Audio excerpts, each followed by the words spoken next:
superpower. And anyway, our elite made a great job to seek for independence. So in 1960, we became an independent country.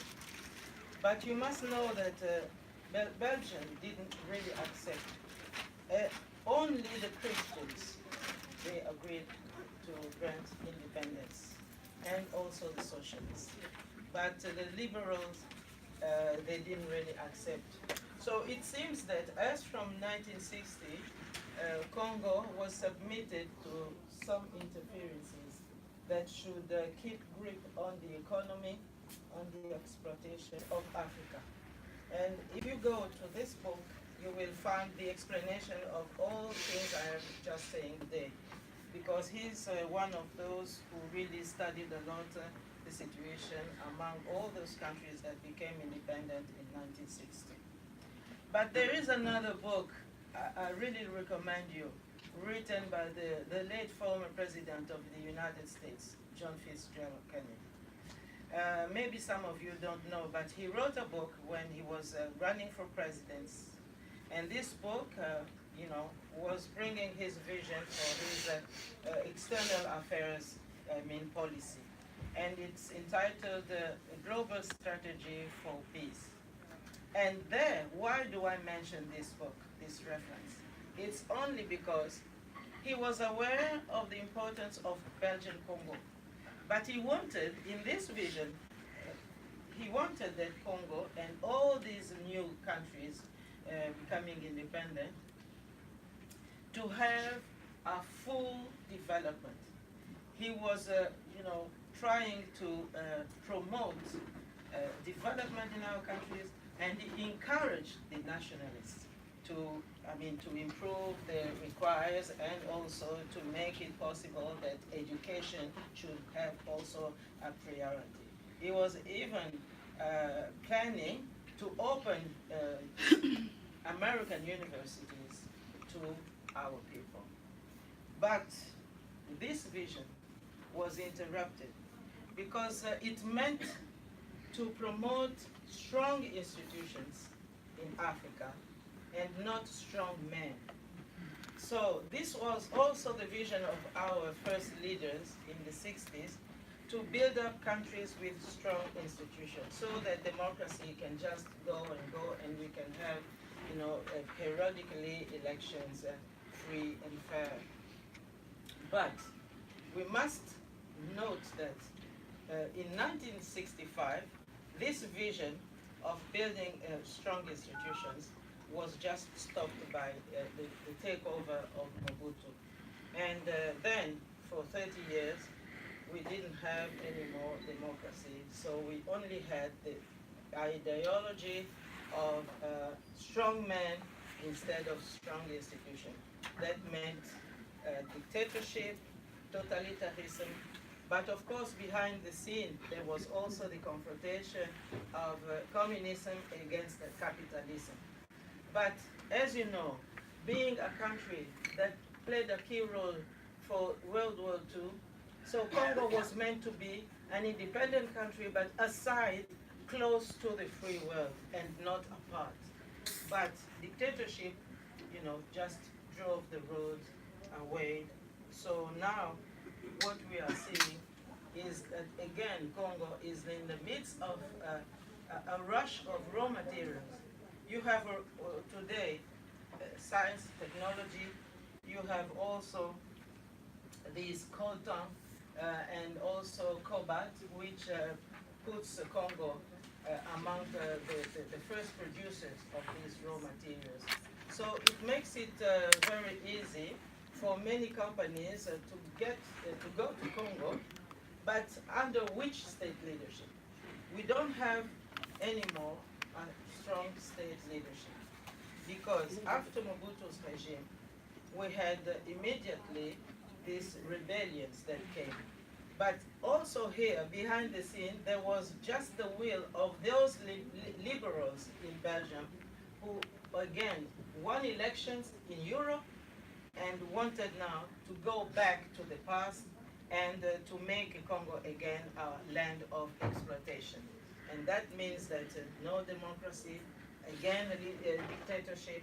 That is why you hear about Kabila, Kanambe, and Kagame. And today, we as Congolese, we do not accept that Congo must be again the battlefield of the rush for these raw materials. We think that we should have drawn lessons from the past to know that today the threat for the free world is terrorism. But this terrorism now, it's fed by the instability in Central Africa. And the instability in Congo is also the main point for all this, all this mess, if I can say so, in the world and in Africa. So, what do we see today? It's that it seems there are two agendas. One showing in the international world that Congo is a normal country and that there is a mismanagement by the leaders, but I don't think that it concerns mismanagement. I think instead it has much more to do with a plot, international plot, because we've heard from leaders of Europe and some other countries that, oh no, Congo now is too big. It was not big enough in the past to be ruled by Mobutu, but now all of a sudden it has become, oh no, too big, oh no, we should split, oh no, Rwanda should take some part in the eastern.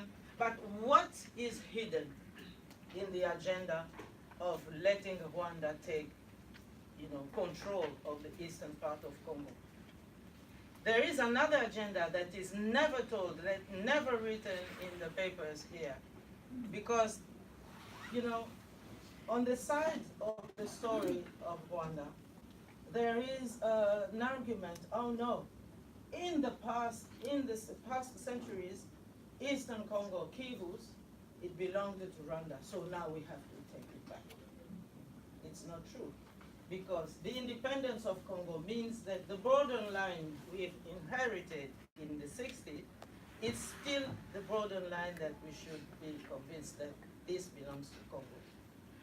So, I know that the encouragement given to the Rwanda regime today came also from some leaders here in the West. And I can here mention Mr. Herman Cohen, who was the Undersecretary in the past of the US government for Africa Affairs. And what did he say some time ago?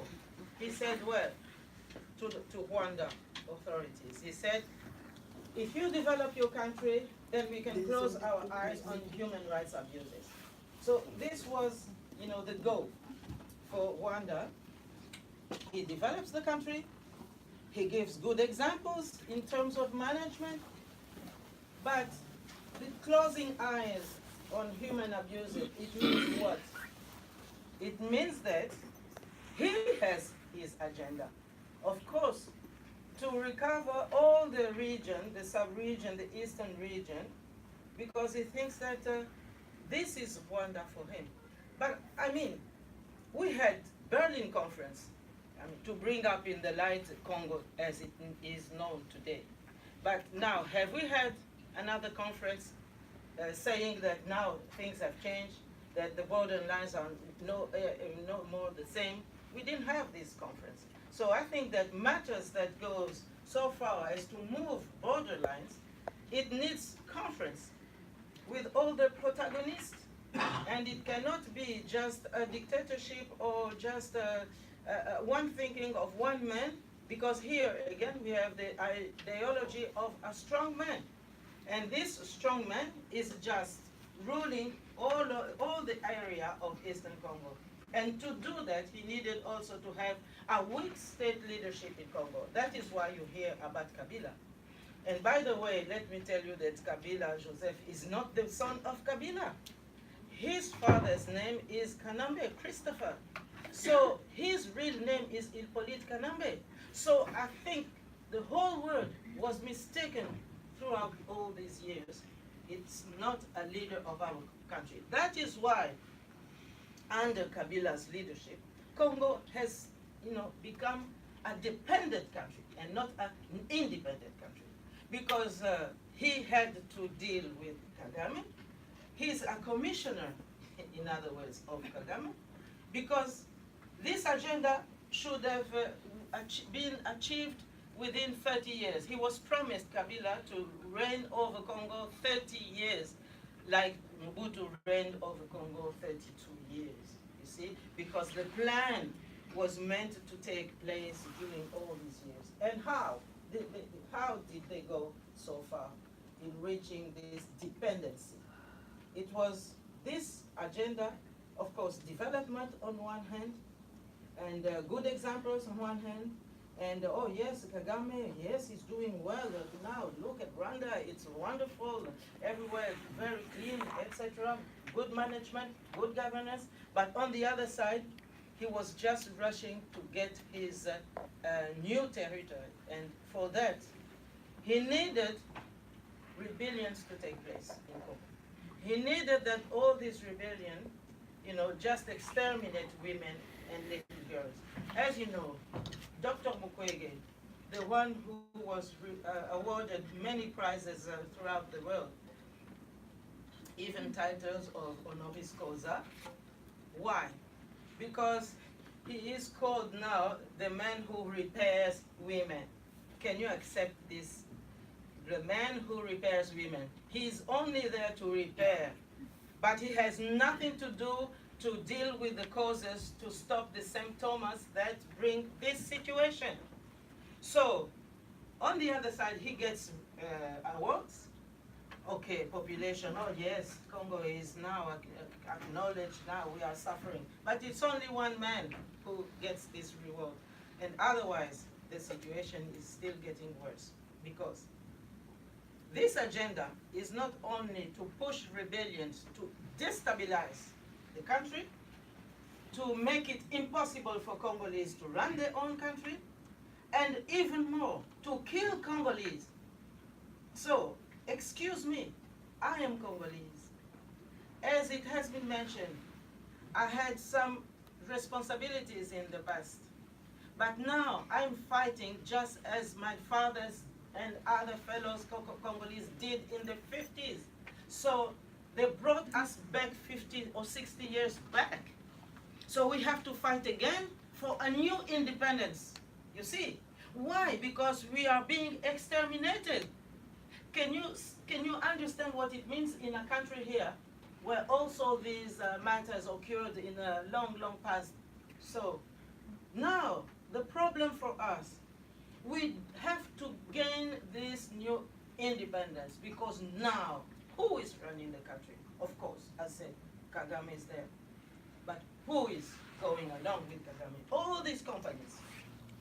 You have Canadian companies rushing for oil, others for diamonds, others for cobalt, others for coltan,